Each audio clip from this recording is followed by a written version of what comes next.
1929년 대공황 직전 구두 닦는 소년이 주식을 샀을 때 세상은 무너졌습니다. 2026년 지금 편의점 알바생부터 은퇴한 노인까지 코인과 영끌에 매달리는 이 현상, 소름 돋게 똑같지 않나요? 여러분의 통장에 찍힌 숫자가 사실은 이미 유효기간이 지난 가짜 가치일지도 모른다는 의심 해본 적 없으신가요? 오늘 그 마지막 종착역의 지도를 공개합니다. 베네수엘라의 마두로가 체포됐습니다. 누군가는 먼 나라 독재자가 드디어 잡혀갔구나 하고 채널을 돌리겠지만 오늘 머니그램 탐정단의 눈은 다릅니다. 이건 지구라는 거대한 집에서 시작된 대청소의 첫 번째 쓰레기 봉투가 묶인 사건이거든요. 여러분의 자선을 지킬 수 있는 마지막 정화 시나리오가 가동된 겁니다. 지금 우리가 역사의 어디쯤 서 있는지 그 거대한 지도를 좀 펼쳐주시겠어요? 맞습니다. 우리는 지금 100년 만에 찾아온 거대한 파도의 정점, 그 벼랑 끝에 서 있습니다.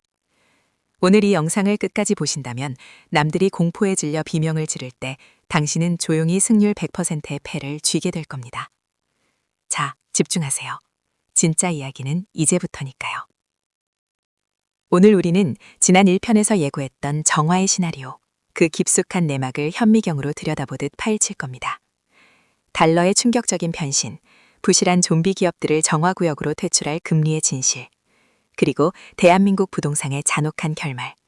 마지막으로 여러분이 올라타야 할 유일한 방주인 테더와 비트코인 전략까지. 이 영상 하나로 2030년까지의 모든 경제 변동성을 관통하는 지도를 그려드릴 것을 약속합니다. 여러분은 그저 팝콘을 들고 이 거대한 시대의 전환을 목격하시기만 하면 됩니다. 준비되셨나요? 자, 첫 번째 장을 열어보죠. 여러분은 엘리어트 파동이라는 말을 들어보셨을 겁니다. 차트에 줄이나 긋는 기술적 분석 아니냐고요? 천만에요. 그건 인간의 집단적 광기와 공포, 탐욕의 역사를 숫자로 기록한 인류의 자서전입니다. 특히 지금 우리가 주목해야 할 건 수백 년에 한 번 온다는 그랜드 슈퍼사이클이라는 녀석이죠. 쉽게 설명해 드릴게요. 경제는 거대한 롤러코스터와 같습니다. 억지로 끌어올리는 힘, 즉 상승파동이 있으면 반드시 중력에 의해 떨어지는 조정파동이 존재하죠. 1830년 산업혁명부터 시작된 이 거대한 열차는 1929년 대공황이라는 첫 번째 급커브를 돌았고 그 후 100년 동안 미친 듯이 질주해 이제 마지막 종착역에 다다랐습니다. 믿기시나요? 우리가 지금 그 열차의 맨 앞칸에서 낭떠러지를 마주하고 있다는 사실이 말이죠. 사람들은 늘 말합니다. 이번엔 달라. AI가 세상을 바꾸고 있잖아. 1929년에도 사람들은 똑같은 말을 하지 않았나요? 그때는 라디오와 자동차가 지금의 AI였습니다. 하지만 결과는 어땠나요? 기술의 혁신은 파동의 각도를 더 가파르게 만들어서 사람들을 더 높은 곳으로 끌고 올라갈 뿐 파동의 결론인 중력을 바꾸지는 못합니다. 오히려 정점에서 터지는 화려한 기술적 축제는 곧 찾아올 어둠이 얼마나 깊을지를 예고하는 전조 증상일 뿐입니다. 자, 디테일하게 들어가 보죠. 1929년 10월, 검은 화요일 직전의 뉴욕을 상상해보세요. 지금 우리 주변은 어떻습니까? 카페 옆자리 대학생들이 코인 레버리지를 논의하고 영끌한 직장인들이 단톡방에서 우상향을 기도합니다. 우리는 지금 오파의 연장 구간에 있습니다. 이건 마치 폭탄 돌리기 게임의 마지막 1초와 같습니다. 2026년 상반기까지는 마치 세상이 영원히 좋아질 것처럼 기술주들이 폭등할 수 있습니다. 하지만 기억하세요. 이건 시장 세력들이 개미들에게 마지막 물량을 넘기기 위해 준비한 잔인한 배려일 뿐입니다. 이 화려한 불꽃쇼가 끝나는 순간 우리는 대공황보다 더 잔인하고 긴 하락 ABC 파동의 시작점을 보게 될 겁니다. 그런데 여기서 정말 소름 돋는 포인트가 뭔지 아십니까? 이 거대한 파동이 무너질 때 가장 먼저 성형수술을 받게 될 녀석이 있다는 겁니다. 바로 전 세계를 지배하던 푸른 종이 달러입니다. 이제 석유 냄새가 진동하는 전혀 다른 달러가 나타날 거니까요. 자, 이제 여러분의 지갑 속에 든 그 종이 쪼가리에 대해 아주 잔인한 진실을 이야기해 볼 시간입니다. 바로 달러죠. 지금까지 여러분은 달러를 미국이 마음대로 찍어내는 무기라고 생각하셨나요? 보이시나요? 저게 우리가 기축통화라며 떠받들었던 달러의 진짜 모습입니다. 지난 100년 동안 달러는 가치의 95% 이상을 상실했습니다. 한마디로 달러는 발행권자가 대중의 노동력을 아주 우아하게 착취하기 위해 만든 유효기간 없는 채무증서였던 셈이죠. 그런데 이제 이 지배의 칼이 부러지려 하고 있습니다. 트럼프 2기 정부는 달러의 성격을 완전히 바꾸려 하고 있거든요. 쉽게 설명해 드릴게요. 앞으로의 달러는 더 이상 단순한 화폐가 아닙니다. 철저하게 실물 자산과 연결된 유틸리티, 즉 특정 목적을 수행하는 도구로 회귀할 겁니다. 예전의 달러가 무제한 식권이었다면 앞으로의 달러는 정확히 석유 1배럴이나 금 1온스를 살 수 있는 디지털 바우처로 변한다는 소리입니다. 이것이 바로 달러의 정화입니다. 달러가 망해서 휴지가 될 거라는 생각은 버리세요. 사실 다른 통화들은 이미 암이 온몸에 전이된 상태예요. 달러 패권의 붕괴는 가짜 달러 시스템이 종말을 고한다는 뜻이지 달러가 가루가 된다는 뜻이 아닙니다. 오히려 정화 과정에서 진짜 달러 가치는 폭등하는 초강세 병목 현상이 나타날 겁니다. 원화를 쥐고 계시는 건 침몰하는 배 위에서 쇠사슬을 감고 있는 것과 같습니다. 역사는 반복됩니다. 이제 트럼프의 미국은 새로운 치트키를 꺼냈습니다. 압도적인 에너지 자원과 디지털 금인 비트코인입니다. 2026년부터 2030년까지 달러는 그 어떤 자산보다 강력한 생존의 방패가 될 겁니다. 자, 머니그램이 제안하는 3단계 대응 전략입니다. 첫째, 부채 기반인 원화 비중을 과감히 줄이세요. 둘째, USDT, 즉 테더 요새를 구축하세요. 변동성이 휘몰아칠 때 테더는 가장 훌륭한 디지털 금고가 될 겁니다. 셋째, 에너지와 직결된 자산에 주목하세요. 비트코인은 가치 저장에 닻이 되고 달러는 실생활의 혈액이 되는 거대한 동맹이 맺어질 겁니다. 화폐의 성격이 변하면 그 다음은 금리입니다. 최근 금리가 내려가는 것 같아 안심하셨나요? 죄송하지만 그건 좀비 기업들을 수술대로 유인하기 위한 마취제일 뿐입니다. 금리의 메스가 어떻게 좀비들을 처리할지 파헤쳐보겠습니다. 자, 이제 가장 아픈 곳을 건드려 볼 시간입니다. 바로 금리죠. 여러분, 최근 금리가 조금씩 내려갈 기미가 보이니 이제 대출 이자 걱정 덜었구나 싶으시죠? 죄송하지만 그건 거대한 수술을 시작하기 전 잠시 놓아주는 마취제에 가깝습니다.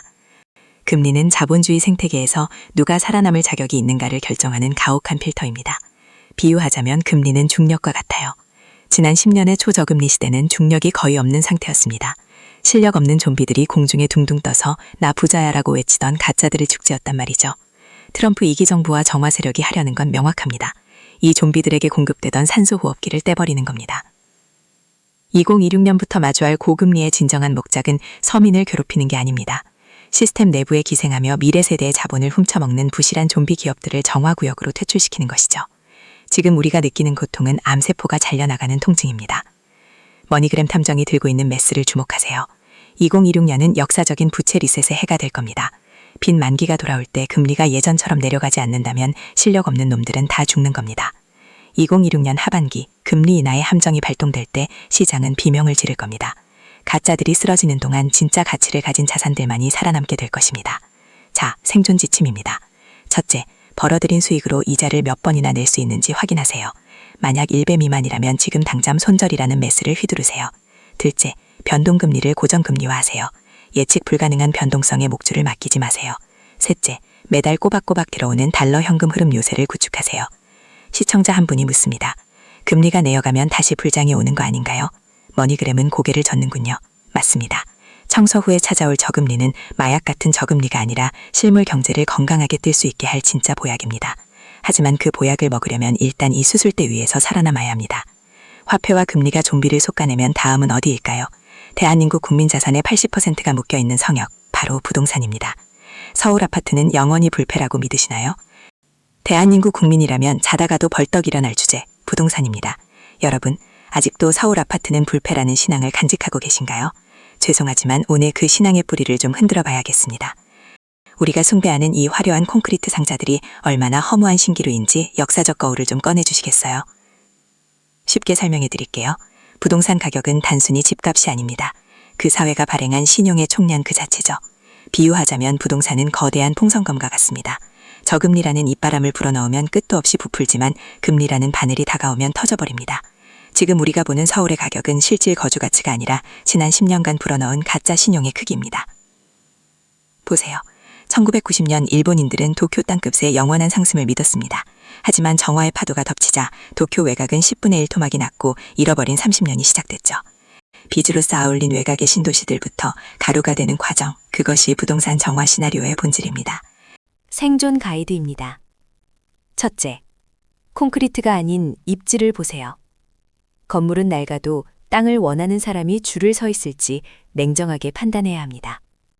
둘째, 일자리와의 거리를 측정하세요. 베드타운은 가장 먼저 버려질 타겟입니다. 셋째, 소액 투자의 함정에서 탈실하세요. 지금은 자산을 늘릴 때가 아니라 핵심 하나로 압축해야 할 시간입니다.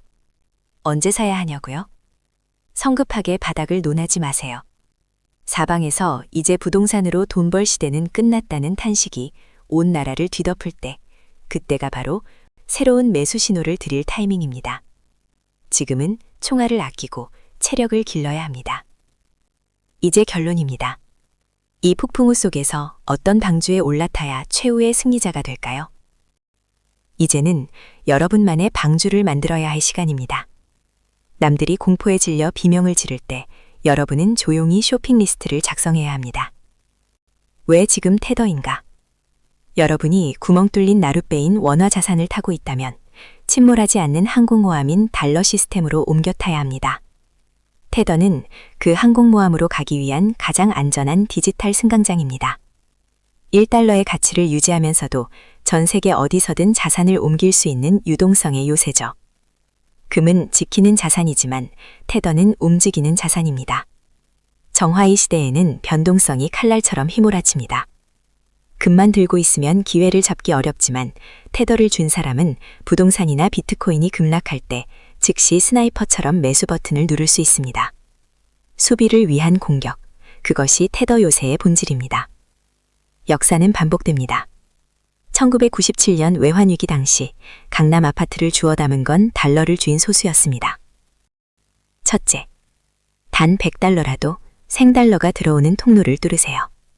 둘째, 자산 일부를 즉시 USDT로 전환하세요. 이건 보험입니다. 셋째, 비트코인 스나이핑 리스트를 작성하세요. 하락 파동의 바닥이 올 때 사냥을 시작하는 겁니다. 동트기 직전이 가장 어둡고 추운 법입니다. 진 바닥은 공포가 아니라 무관심에서 옵니다.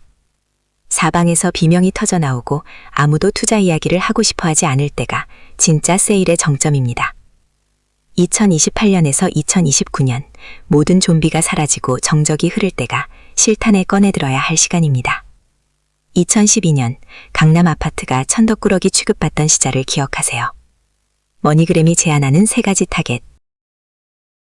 법원 경매의 우량 매물, 미국의 에너지 배당주, 그리고 가문의 유산이 될 비트코인입니다. 오늘 우리는 거대한 정화의 현장을 함께 추적했습니다. 오늘 머니그램이 드린 지도가 여러분의 통장을 지키는 방패가 되길 바랍니다. 지도를 가진 자에게 내리막은 인상을 바꿀 가속도가 됩니다. 지금 당장 원화의 늪에서 나와 달러 파이프라인을 만드십시오. 다음 편에서는 대만 해협의 파도가 왜 한국의 특정 자금주를 정조준하고 있는지 파헤치겠습니다. 본질을 보는 눈만 있다면 우리는 반드시 승리합니다. 지금까지 경제탐정 그램세이지와 머니그램이었습니다. 감사합니다.